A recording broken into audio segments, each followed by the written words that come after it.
Louisiana rapper Kevin Gates, born Kevin Jerome Gilliard, was first arrested while in his early teens for being a passenger in a stolen car. Later on, he would speak on his consequent time in custody, saying, "If they would have just pulled up to the jail, left me in the police car, never took me inside, and just took me back home, I don't think I'd ever have done anything else again." He noted that being incarcerated at a young age had actually criminalized him in a way, as it took the fear of jail away.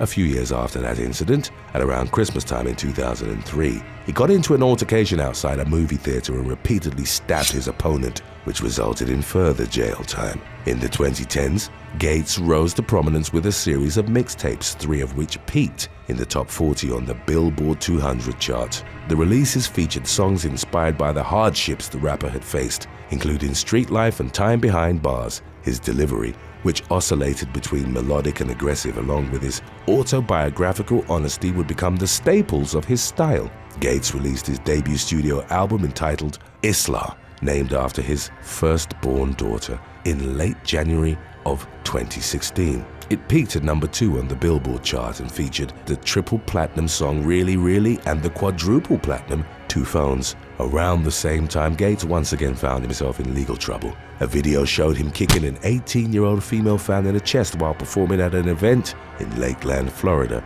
In the summer of 2015, he tried to use Florida's Stand Your Ground law as a defense, claiming the fan had pulled on his clothes, but was convicted of battery in the fall of 2016 and sentenced to 180 days in jail. During his incarceration, a warrant was reissued based on a 2013 arrest in Illinois. At the time, Gates, a convicted felon, had been found with a firearm around a dangerous controlled substance. He never showed up in court. The charges caught up with him and he was sentenced to 30 months in prison while he was at the height of his career. He was paroled in early 2018, promptly returned to making music and continued to achieve commercial and critical success. Number 15. Chopper. A rapper and former reality star was arrested on April the 25th of 2022 after he'd been charged by the Las Vegas Metropolitan Police Department in connection to running an escort service.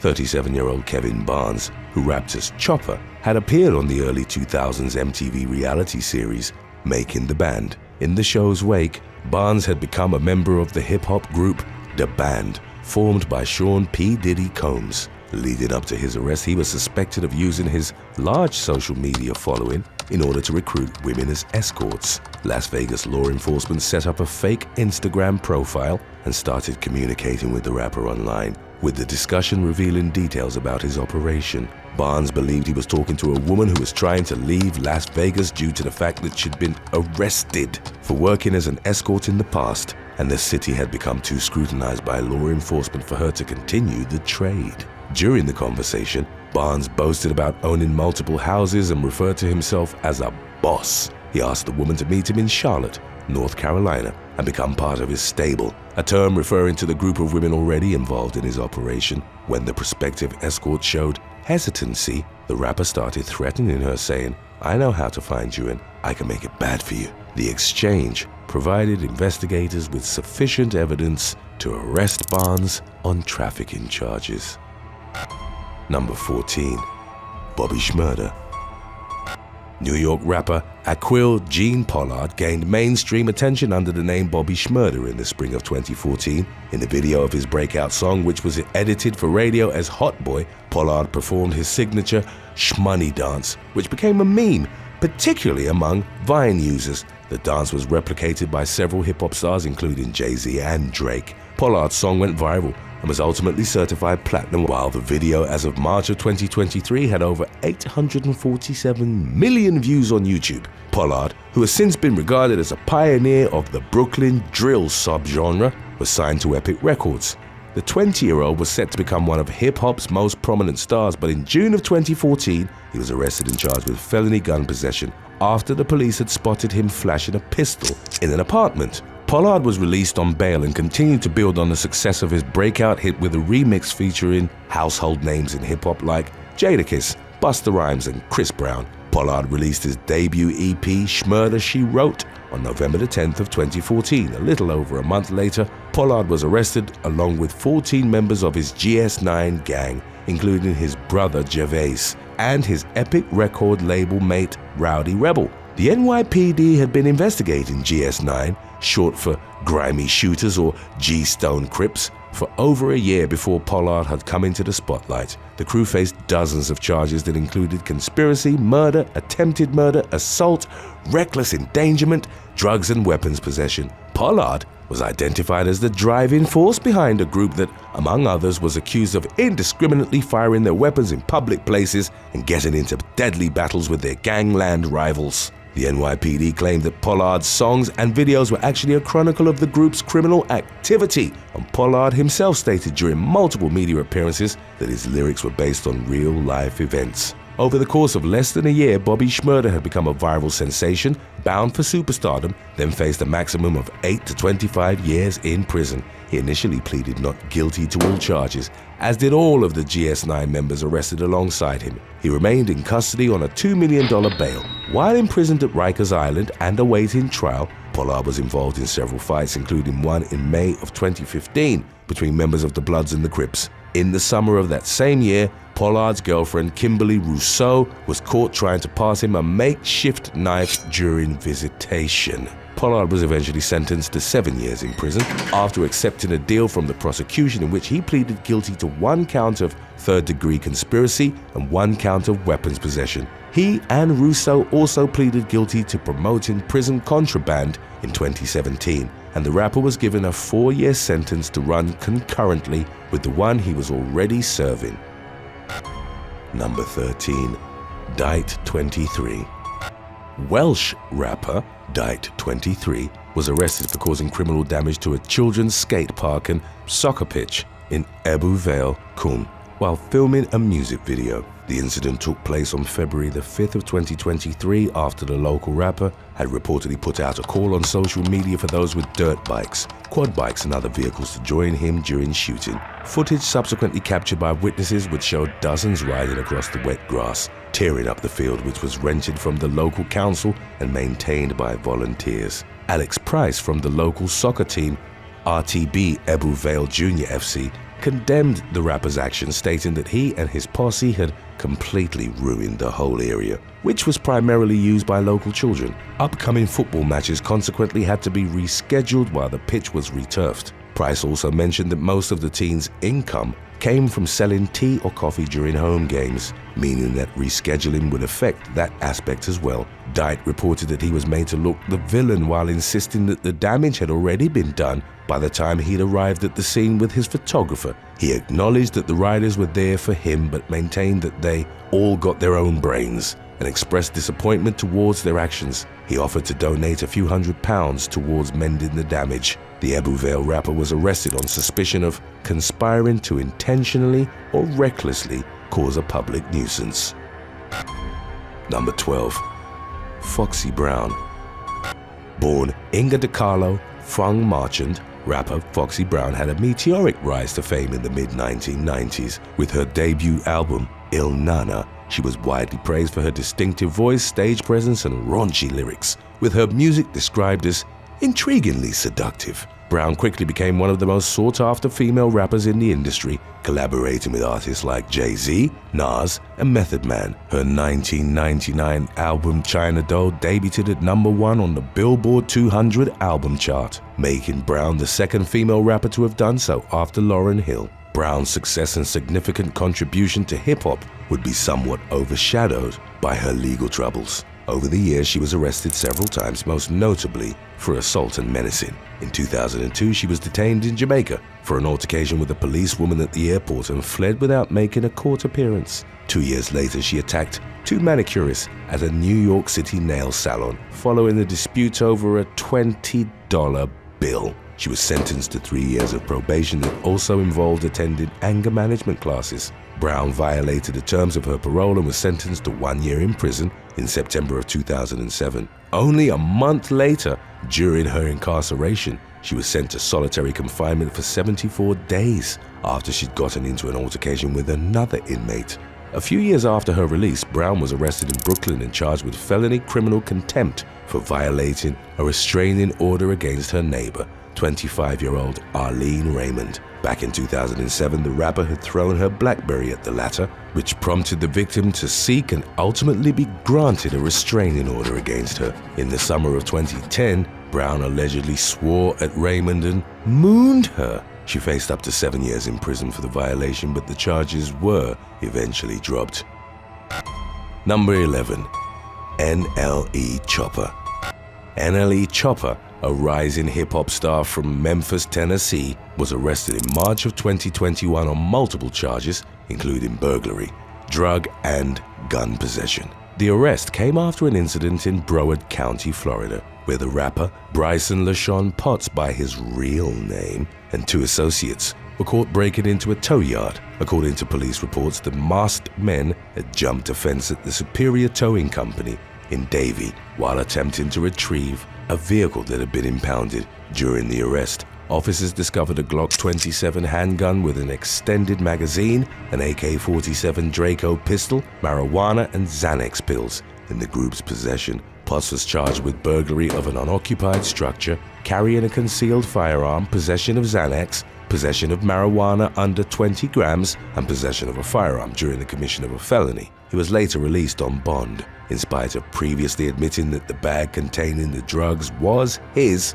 Potts later accused the police of setting him up and affirmed his confidence in beating the case. The arrest occurred at a time when the 18-year-old rapper was gaining increased attention for his music. He'd risen into the mainstream spotlight with his 2019 song Shmurder Flow, which showcased his energetic rapping and aggressive tones. In the song's video, he was spotted holding a Draco, possibly the same model found on him at the tow yard. The single went platinum, and in August of 2020, he released his debut studio album, Top Shotter, which peaked at number 10 on the Billboard 200 chart. A little over a month after his Florida arrest, Potts and several associates were involved in a fight on a beach in Santa Monica, California. A video of the altercation started circulating in the spring of 2021, and it quickly went viral. Potts and his entourage had gotten into an argument with 2 men on electric bikes who were reportedly fans of his music. The rapper charged one of them, and his crew followed suit, relentlessly pummeling the man even after he'd fallen in the sand. Bystanders had remarked on the altercation's disparity, since Potts and his crew outnumbered the victim. When the video surfaced on Twitter, the rapper was criticized for the attack, with one user calling him fake woke for always talking about meditating and then starting fights. Other users poked fun at the rapper for getting punched in the face by the victim as soon as he'd rushed him. Potts replied to the criticism by claiming, "I eat punches," and then stated the fight had started because the man had insulted him and he'd refused to take a photo. It wasn't made immediately clear if the rapper faced charges for the altercation. Number 10. Remy Ma.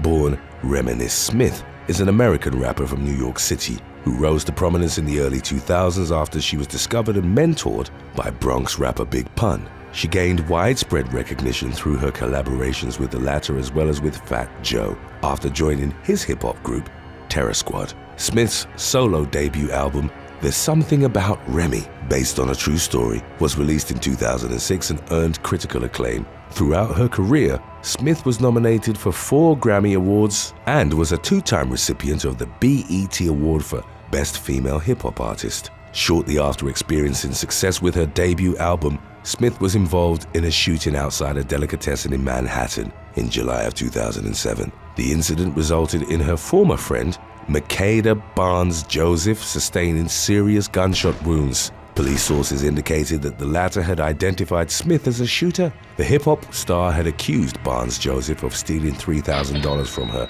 and after the shooting reportedly displayed complete disregard for her condition. As Barnes-Joseph was seriously wounded in a car, Smith went through her purse looking for the alleged stolen money, which was never found. The bleeding victim was abandoned in the front seat while Smith entered another vehicle and fled the scene.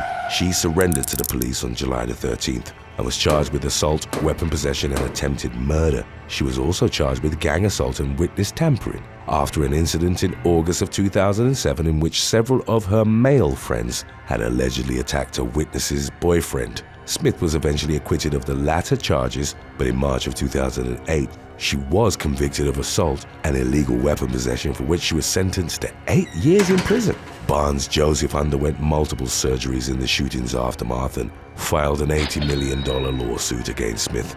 During her incarceration, Smith married fellow New York City rapper Papoose. Shortly after Smith's release in 2014, the couple joined the cast of Love and Hip Hop New York. In the spring of 2019, Smith was investigated by the NYPD for allegedly assaulting Brittany Taylor, one of her co-stars on the show. She turned herself into the authorities, but the charges were eventually dropped due to a lack of evidence. Aside from her legal troubles, Smith also feuded with other female rappers, most notably Nicki Minaj and Foxy Brown. There were even reports that she'd punched the latter in January of 2005 while at the Island Def Jam Universal offices. Number 9. City Girls.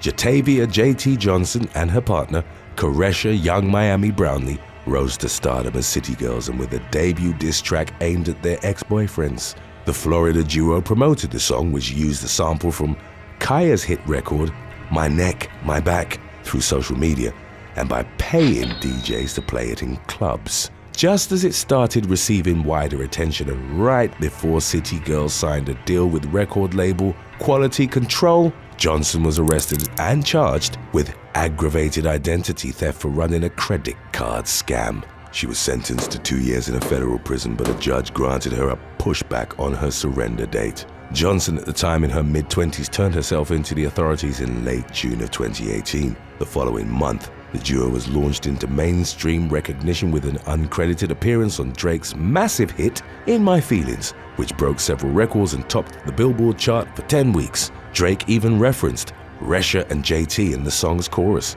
Brownlee, who continued promoting the duo's music, appeared in the music video wearing Free JT clothing. Johnson was still in custody when the duo's debut album, Girl Code, came out and peaked at 63 on Billboard. She was officially released from federal custody in March of 2020, and the duo released several other projects. Brownlee also found herself embroiled in controversy and sparked outrage from the LGBTQ community after claiming that she'd beat her son if she found out he was gay. She tweeted out the statement in 2013 and apologized on social media when it resurfaced. However, when given the chance to clarify the matter on the Breakfast Club radio show, she stood by her comment of not wanting a gay son. Number 8. Lachlan Bellmore. Australian rapper Lachlan Bellmore was arrested for murder, home invasion, and drug offenses in October of 2022. The hip-hop artist, who performed as Drips, was accused of storming a home located about 20 miles north of Melbourne's CBD in Calcalo. 24-year-old Bellmore allegedly used a rifle to gun down 22-year-old Griffin Harris on September the 21st. Emergency services were called to the home shortly after 4:15 a.m. and pronounced the victim dead at the scene. Bellmore wasn't alone in what the police believed had been a targeted attack. Law enforcement arrested 5 other people in connection to Harris's death. Their homes were raided and several of their possessions were seized for further investigation, including phones, laptops, and vehicles. Among the others that were arrested was 31-year-old Wallen man Dean Bell, a father of 2, who was also charged with murder and home invasion. Bellmore was arrested on the same charges in addition to being accused of kidnapping and drug trafficking. The rapper was seemingly unaffected by Harris's violent murder, as roughly 48 hours in its wake, he teased the release of a new music video. He and the others were expected to be back in court in February of 2023. Number 7. Tommy Lee.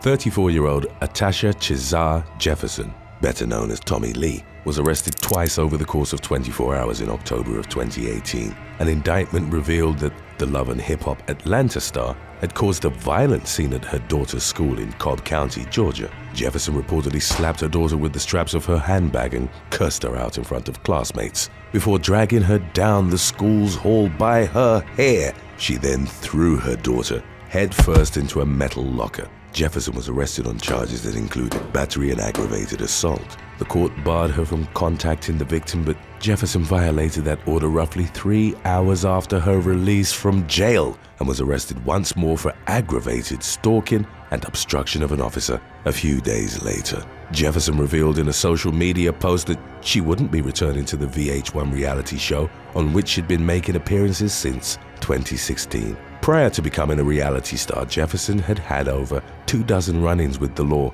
By her own admission on the show, she'd been taken into custody nearly 30 times, with the vast majority of the incidents consisting of parole violations. For the latest offenses, Jefferson faced a sentence of up to 54 years.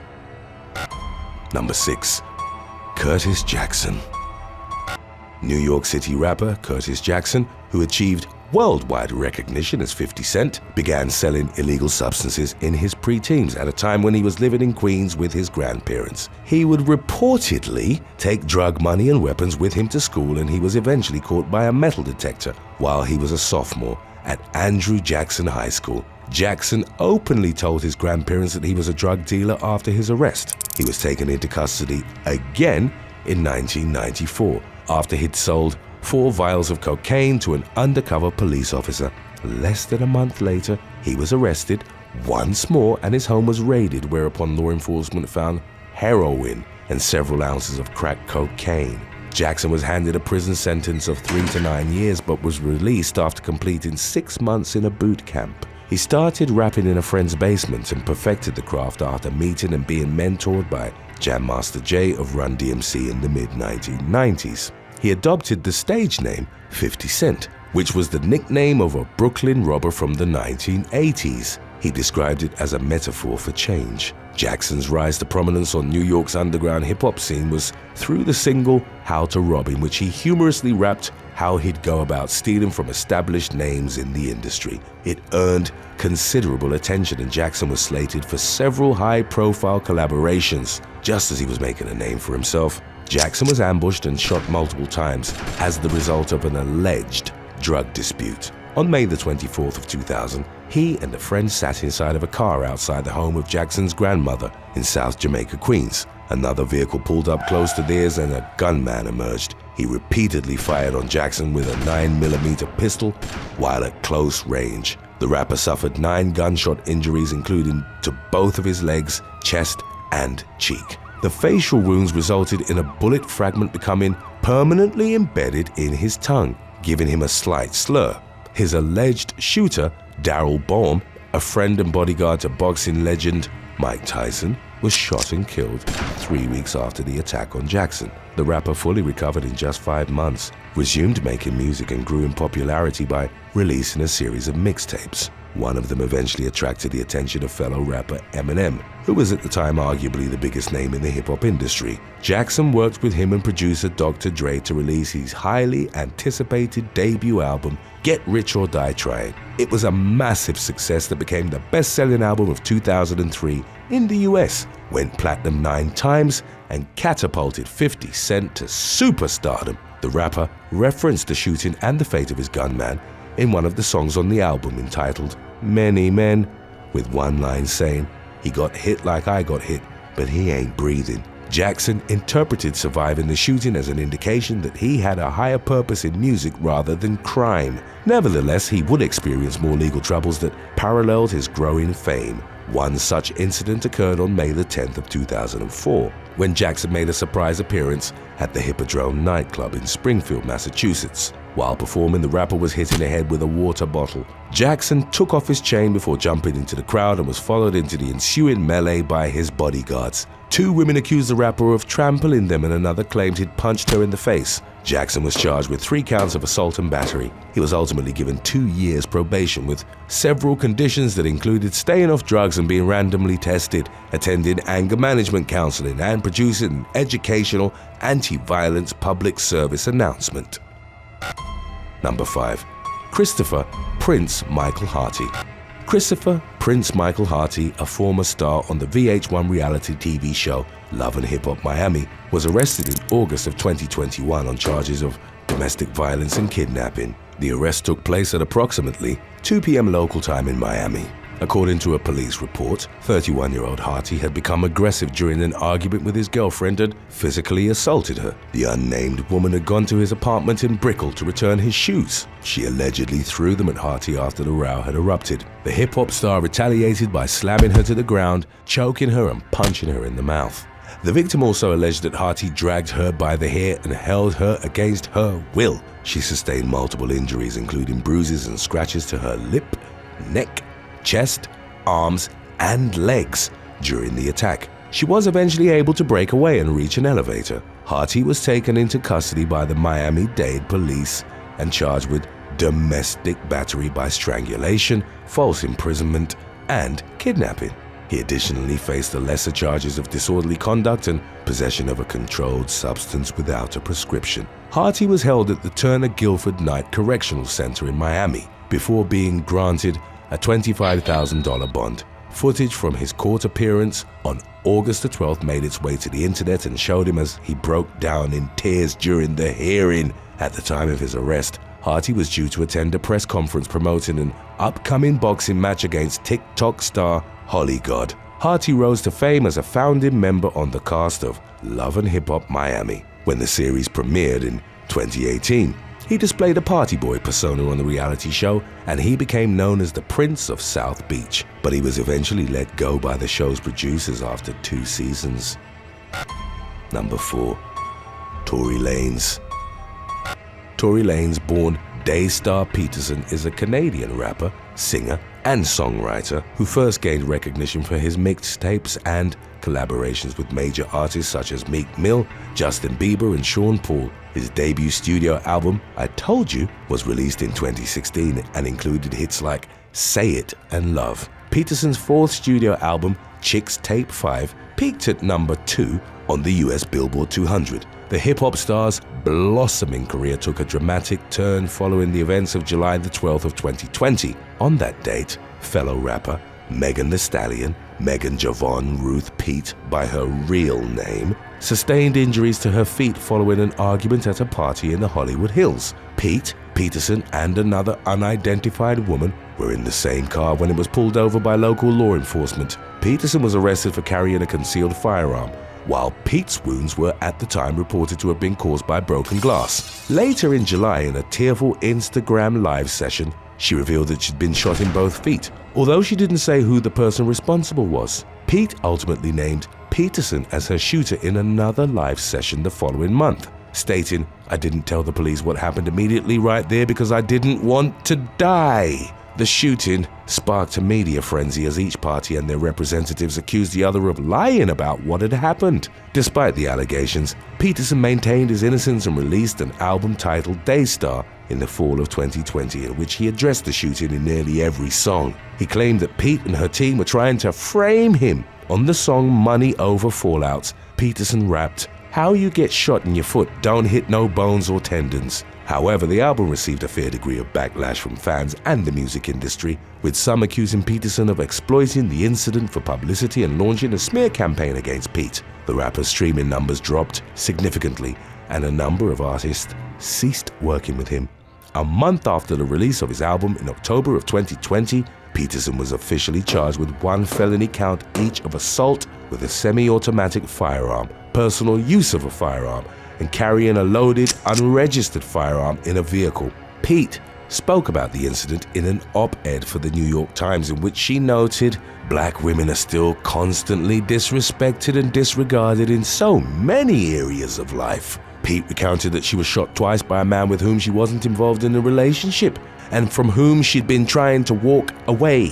She was granted a protection order that directed Peterson to cease all contact with her and stay at least 100 yards from her at all times. On December the 13th of 2022, Pete testified against him at his assault trial, telling the court that the incident had left her so distraught that she wished she died.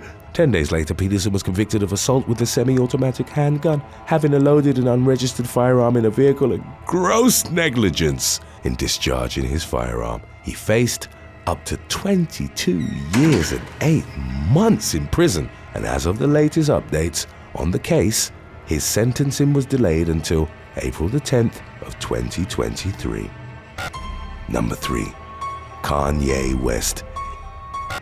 Ye, born Kanye Omari West, is among the best-known names in hip-hop ever since the launch of his debut album, The College Dropout. In the mid-2000s, he's developed into one of the most influential figures in the culture and beyond. He amassed continuous critical praise and commercial success as a rapper and producer, earning 22 Grammy Awards and 75 nominations, in addition to a multitude of other accolades.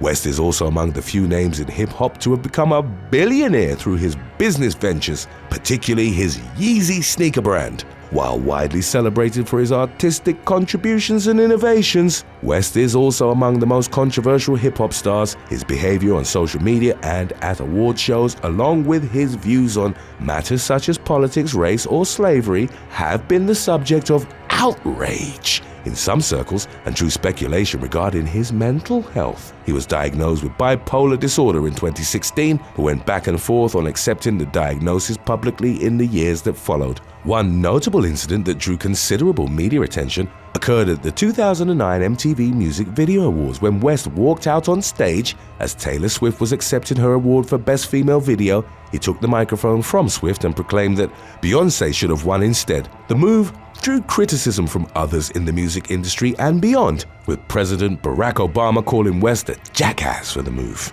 A few years later, in 2013, West attacked paparazzo Daniel Ramos. The latter had been waiting for West outside Los Angeles International Airport. As later reported by Ramos's lawyer, the photographer had shouted at the hip-hop star, "Kanye, why can't we talk to you?" At which point, West tried to wrestle his camera away from him.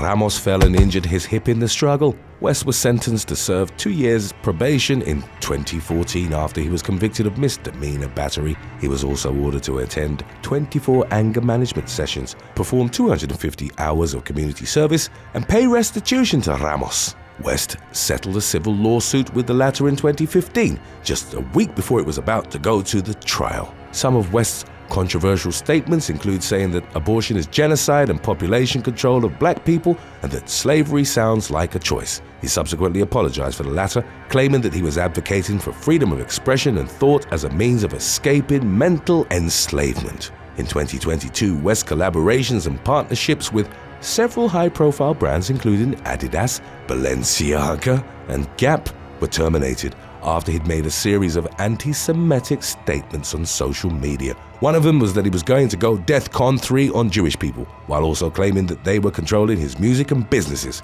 He was banned from all social media following the remarks, which he defended by claiming that he couldn't be anti-Semitic because black people are actually Jew. West drew further condemnation as in a subsequent interview, he stated that he loved Jewish people, but that he also liked Nazis and could see good things about Hitler. Today's topic was requested by Alfred Oates. If you have any other topics you'd like to learn about, subscribe and let us know in the comments section below. Number 2. Maurice Fain.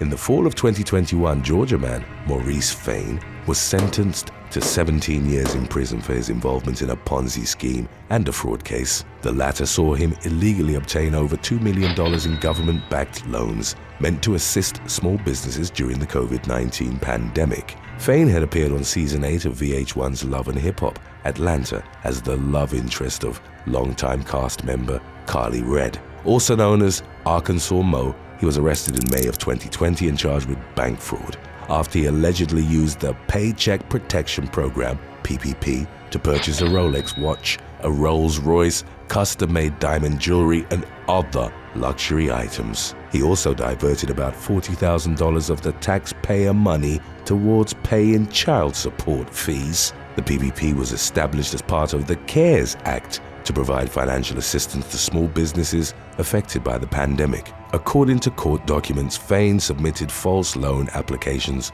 on behalf of his towing company, Flame Trucking, claiming that it had 107 employees and stating an intention to use the money to maintain a $1.4 million monthly payroll and to make various payments. Using the PPP as a cover, Fain further fueled a pre-existing multi-state Ponzi scheme through which he defrauded more than 20 investors into his business between March of 2013 and May of 2020. Fain used the funds to cover personal debts and back his lavish lifestyle, at one point allegedly spending more than $5 million at a casino in Oklahoma. In addition to the prison sentence, Fain was ordered to pay restitution of over $4 million and serve 3 years of supervised release. During sentencing, prosecutors noted that he had taken advantage of a program that was meant to help struggling businesses during a time of crisis. That sentiment was echoed by Chris Hacker, special agent in charge of FBI Atlanta, who told the media, "We won't tolerate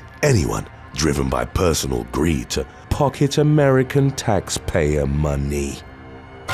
Before we move on to the last listing already, and in case you're still aching for more, you can stay tuned after if you'd like, to watch when wannabe rappers go wrong. Number 1. Takashi 6ix9ine. American rapper Daniel Hernandez, better known as Takashi 6ix9ine, achieved worldwide fame in late 2017 through his debut single, Gummo. Hernandez, then in his early 20s, instantly attracted attention through his aggressive style of rapping, as well as his distinctive rainbow-colored hair, rainbow-plated grills, and his facial tattoos, most notably the number 69 on his forehead. His platinum-certified debut album, Dummy Boy, peaked at number 2 on the Billboard 200 and featured the hit Fifi with Nicki Minaj and Murder Beats. Hernandez's rise to prominence was marked by a number of serious legal problems. Even before he'd gained mainstream attention in 2015, he was arrested for having inappropriate contact with a teenager, filming the encounter, and then using the footage as part of a music video. He faced several years in prison and being forced to register as an offender, but was ultimately given 4 years probation. By his own admission, Hernandez was a member of the 9 Trey Gangsters, a subdivision of the United Bloods Nation street gang. He feuded with several other hip-hop stars, including Trippie Redd and Chief Keef. In early June of 2018, the latter was fired upon while outside the W Hotel in New York City, but was not hit. Hernandez would later admit that he'd paid his associate, Kinty Kuda B. McKenzie, $20,000 to shoot Chief Keef. On July the 22nd of 2018, Hernandez had just finished filming the video for Fifi and was outside his Brooklyn home when he was kidnapped by 3 armed assailants. They pistol-whipped the rapper and threw him in a car. The attackers took $35,000 in cash and $750,000 worth of jewelry from him. But Hernandez was able to escape the vehicle, found help, and was taken to a hospital where he recovered. His kidnappers would be identified as his fellow 9 Trey Gangsters. In November of that same year, Hernandez and several of his criminal associates were arrested. The rapper was charged with Federal Racketeer Influenced and Corrupt Organizations Act, as well as other charges that included armed robbery, firearms charges, and conspiracy to commit murder. Hernandez initially pleaded not guilty, with his lawyer claiming that he was an innocent entertainer, portraying a gangster image to promote his music. He eventually pleaded guilty to 9 charges in early February of 2019 and faced 47 years behind bars, but then struck a deal with the prosecution. Hernandez agreed to offer information on the 9 Trey Gangsters and testify against them. As part of the agreement, he wouldn't be prosecuted for any of his charges. Hernandez's testimony led to the conviction of several gang members. One of them was Anthony Harv Ellison, who'd reportedly orchestrated the rapper's kidnapping, and Kinty McKenzie, whom Hernandez had contracted to shoot Chief Keef. As part of the cooperation agreement, Hernandez also admitted being responsible for domestic violence from 2011 to 2018.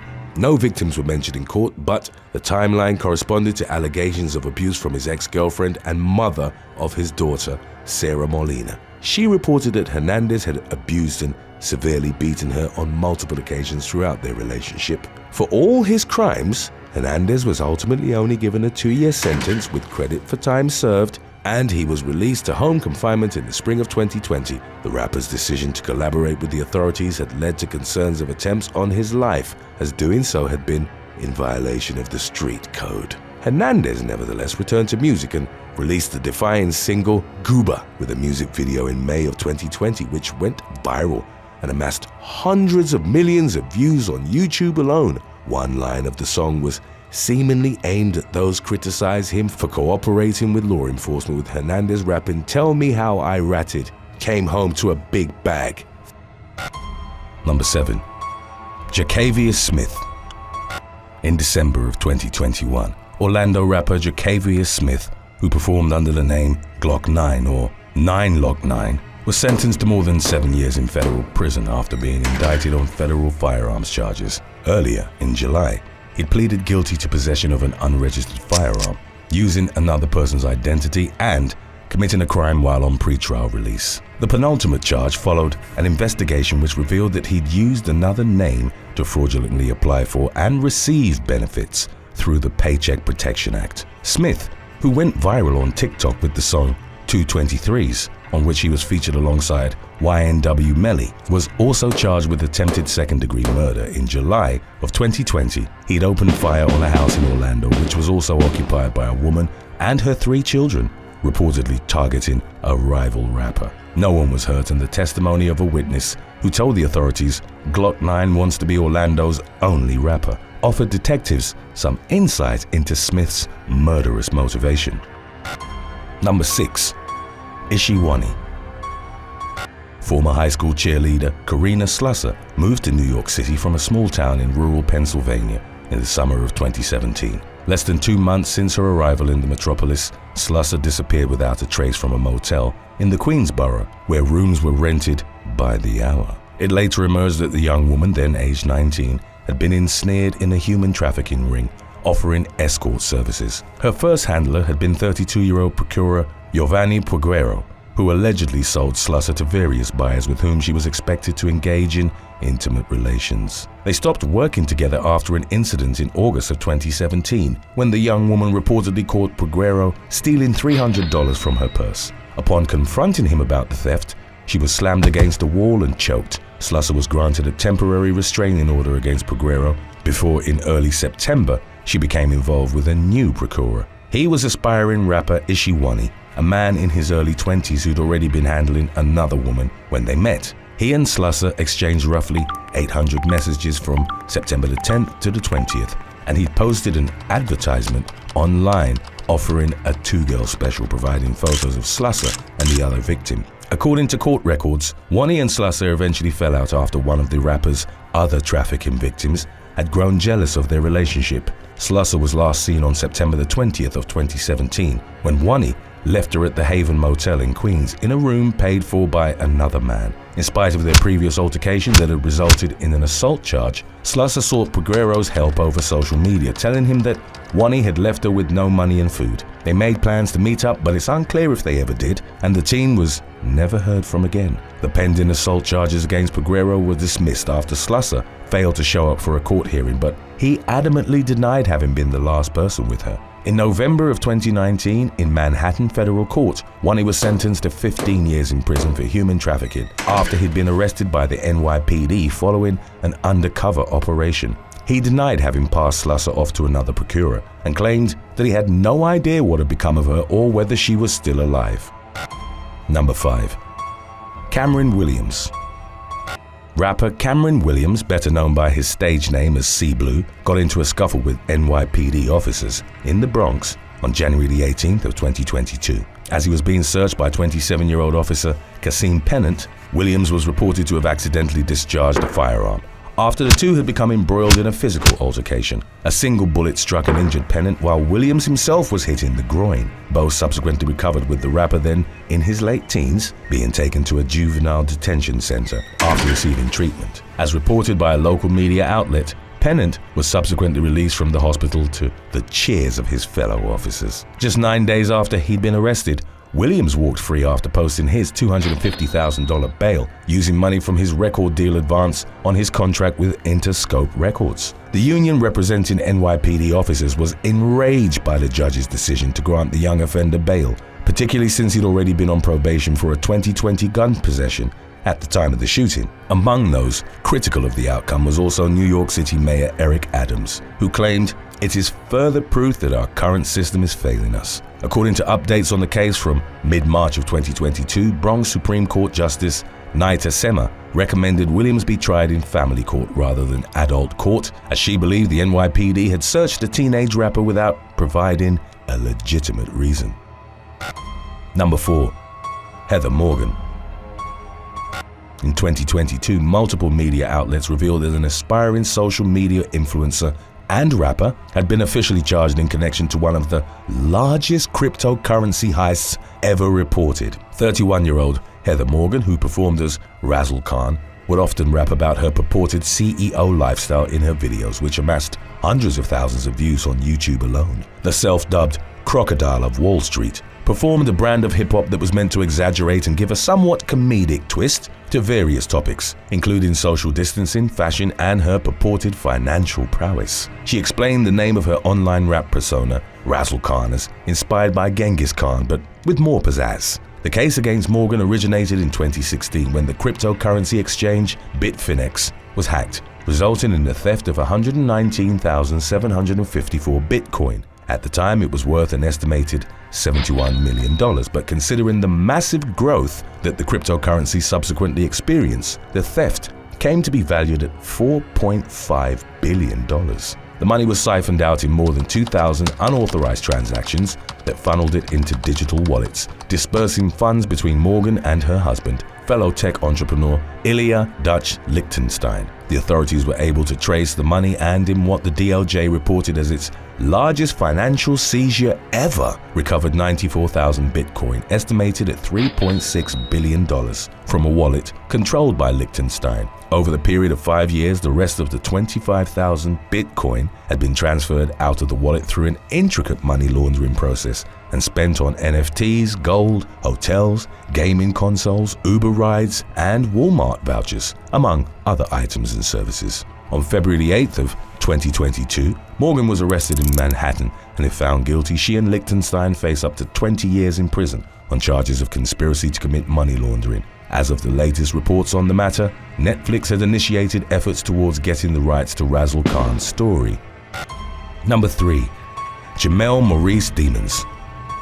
Shortly after he was charged with double homicide in February of 2019, rapper Jamel Maurice Demons, better known as YNW Melly, enjoyed mainstream success and rose to the top of several charts with his song Murder on My Mind. He'd been charged alongside fellow rapper Cortland Henry for the murders of Anthony Williams and Christopher Thomas Jr. All 4 men were part of the same YNW hip-hop collective, and the authorities reported that Demons and Henry had conspired to kill the other 2 men and stage it to look like they'd fallen victims to a drive-by shooting. The double murder occurred in October of 2018 in Fort Lauderdale, Florida. Demons turned himself in on February the 13th of 2019 and announced on Instagram that a lot of rumors and lies were being said regarding the double murder. He and Henry were also reported as suspects in the fatal 2017 shooting of off-duty Indian River County Sheriff's Department Deputy Gary Chambliss in Gifford. Regarding the first-degree murder charges stemming from the deaths of Williams and Thomas, who performed as YNW Sack Chaser and YNW Juvie,